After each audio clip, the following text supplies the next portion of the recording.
今天来个大称王哥姐，今天我科普一下啊，有好多哥姐说咱家这个称王不会吃，今天我教你科普一下啊。这个称王肉收到货一定要把这个称王肉下面这个猪鼻子部位，把这个用剪刀把这个沙囊给剪出来啊。这个部位啊，猪鼻子部位把沙囊给取出来，其他的都能吃啊。像这个子弹头，这个称王肉还是带黄的，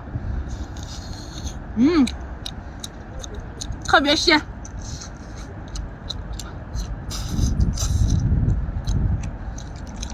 再整上1斤1个的大巨螺嘎甲，大不大？比我的手还大。随着螺纹旋转360度，哇！